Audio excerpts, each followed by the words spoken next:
So, Internet, I promised you a surprise. And the surprise is this.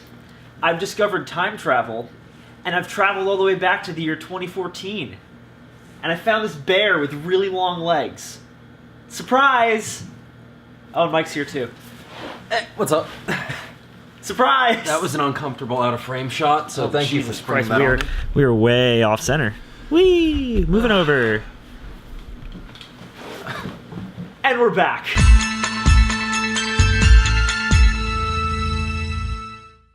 Yeah, Aaron, nice to meet you. Joseph, oh my god. Oh my god. This is gonna be a good day. What's up, Internet? Happy Thanksgiving. Happy Thanksgiving. This will probably be up before Thanksgiving. Mike's back. For a minute. Happy birthday. Probably a couple reviews. Oh yeah, a few, but... But, I got my drink on. So, cheers. To Mike being back. It's 2014 and the world seems so bright. Does it? Yeah. When did the world get dark for you? I don't know. It's like... Oh. That's right, you don't know yet. Donald Trump is president. So, I just showed him a movie. Movie called Creep. It's called Creep. Creep is directed by Patrick Brice. It stars Mark Duplass and Patrick Brice, and it was written by Mark Duplass and Patrick Brice. This movie came out in 2014, this year, and it tells the story of a dude who is hired by a man to just videotape his life for a day, and he's offered money for that through Craigslist. The most reputable of all websites. Don't take jobs through Craigslist. This movie is a found footage film, which usually means bad. It's by Blumhouse, which also usually means bad. But this movie's actually really good. Yeah, no, it was deeply uncomfortable. Everybody knows one person who's kind of weird and overshares a little bit, and there's just something about them is really off.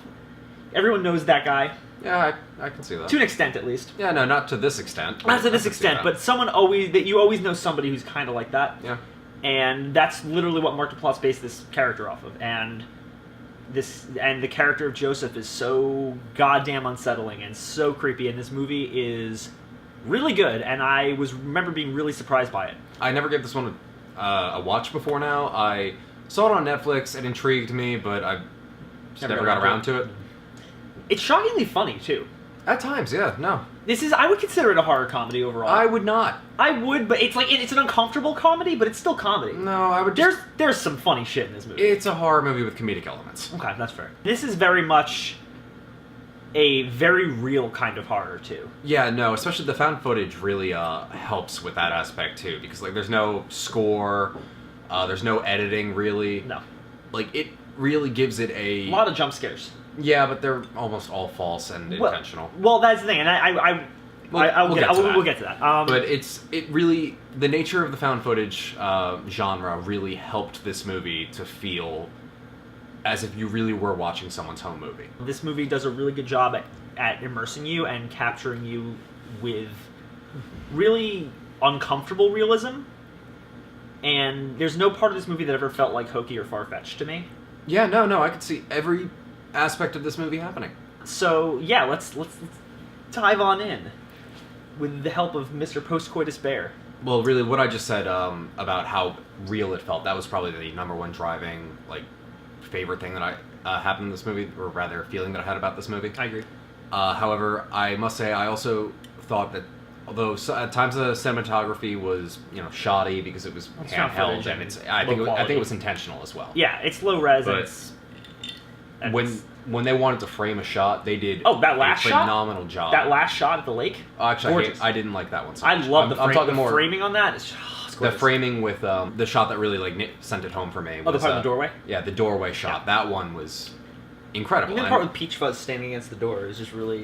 Yeah. There's some iconic imagery in this movie. No, there is. And the overall, the cinematography in this movie was just phenomenal when they wanted it to be. This movie got a really pretty big cult following. There's enough that it got a sequel. Yeah, I know. And yeah, and there I would definitely describe several of the shots in this movie as iconic. The shot of him at the top of the stairs with fucking light behind him. So like I said, when they wanted to frame a shot, like when they were actively trying to, they did, and it came out really well. I agree. Yeah, no, this is a really well shot movie. Also, the acting is fucking amazing. Oh yeah, no, there wasn't a single time in this movie. The phone call, not so great. Otherwise, the rest of this movie, the two main guys, their acting was absolutely astounding. They're both great, but I mean, the real person who I want to praise is Mark Duplass for giving such a fucking unnerving performance. Oh no, of course. He is so into this character, and he does such a good job at selling how just off he is, and there's something really weird about him, and it's just great. It's so fucking He feels cool. so real. He does feel very like, real. He seems beyond the wall, like, fucked up,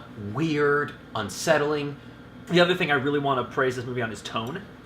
Because, like we were saying, it is kind of, like you said, it's a horror movie with comedic elements.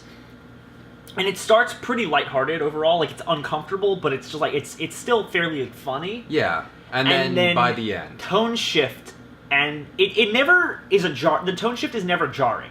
Because you start uncomfortable, and you only get gradually more uncomfortable as it goes on.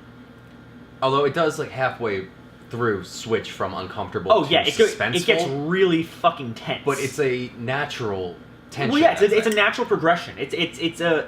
Because, you know, you're spending hours and hours with this person who's just getting slightly weirder and weirder and weirder, and that discomfort just starts creeping forward and forward and forward, becoming... what? Creeping. And it starts becoming less discomfort and more dread. Yes. And that is the biggest praise point for this movie for me. I think it does such a good job with the tone overall. One scene I really want to touch on, just the scene of when Aaron is trying to escape the house and Peach Fudge is against the door.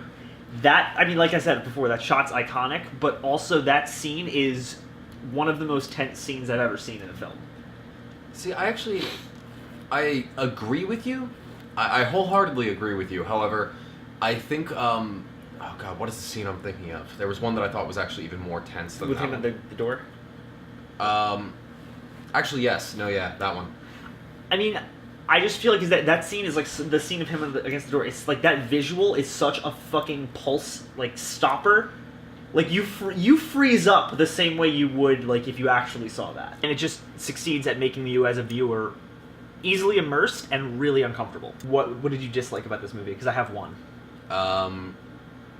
My major dislike, well, one, the cinematography, when I think it was intentional when it was super shaky and jarring, but I'm never a fan of that. It's a cause for motion sickness. It's not enjoyable to view. So I think there were times where it was a little bit too much of that going on. Okay. And my biggest gripe with this movie is kind of that ending scene. Not turning around. Are you fucking kidding me?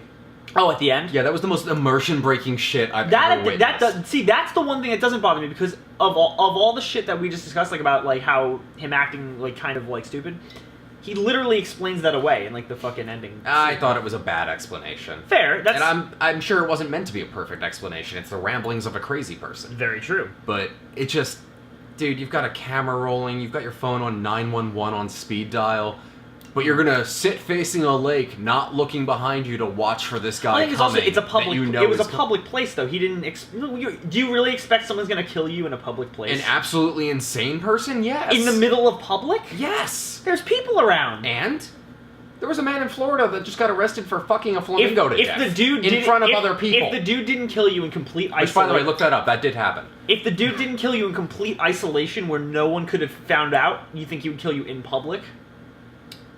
Yeah, I would still be worried, considering the dude was breaking into my house and is obviously insane. Fair. That's fair. So, yeah, I would be looking around. I would be a little antsy. My main dislike with this movie, my really only dislike with this movie, is because after a certain point, there is sort of that horror movie stupidity, and yeah, I mean, I guess they established that the character is just a genuinely good guy who doesn't ever believe that, like, this dude's gonna hurt him. Yeah. But after a certain point, and yeah, he does call the police, but, like, after a certain point, I'd be like, okay, I'm getting the fuck out of this house. I'm going off the grid for a bit. Yeah, no, that's... And there are several points in the movie I'm like, what the fuck are you doing, dude? Like, get out of there. And yeah, I think I leaned over to you at one point and said, and this is the time where you go to crash on a friend's couch. Yeah, like, there were a couple points in that, and that for me is the only real immersion-breaking point in the movie where I felt that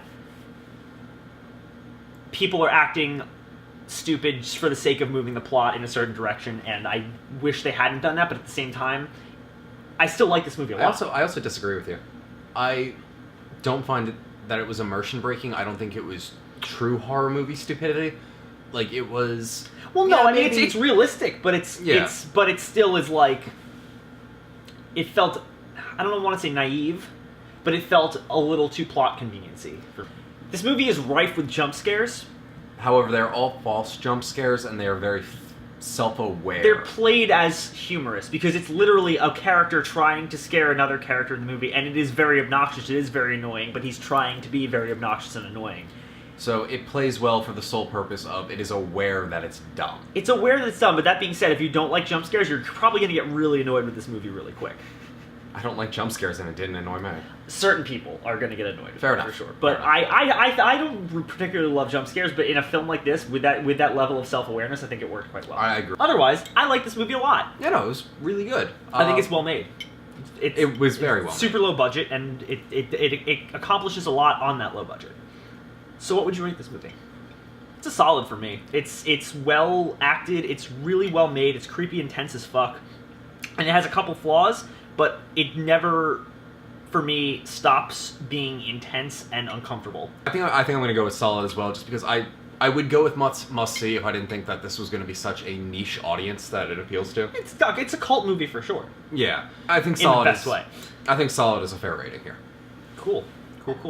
Hey guys, isn't it great to have Mike back on the channel? Isn't that really cool?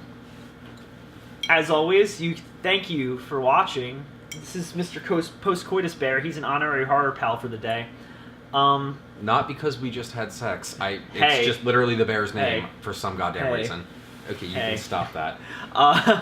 Wouldn't be right if we weren't being gay. As always, guys, thanks so much for watching. And you can click down there and like and comment and subscribe. And we're gonna go watch Creep 2 now and be back in a review of that in a couple hours. Did you just?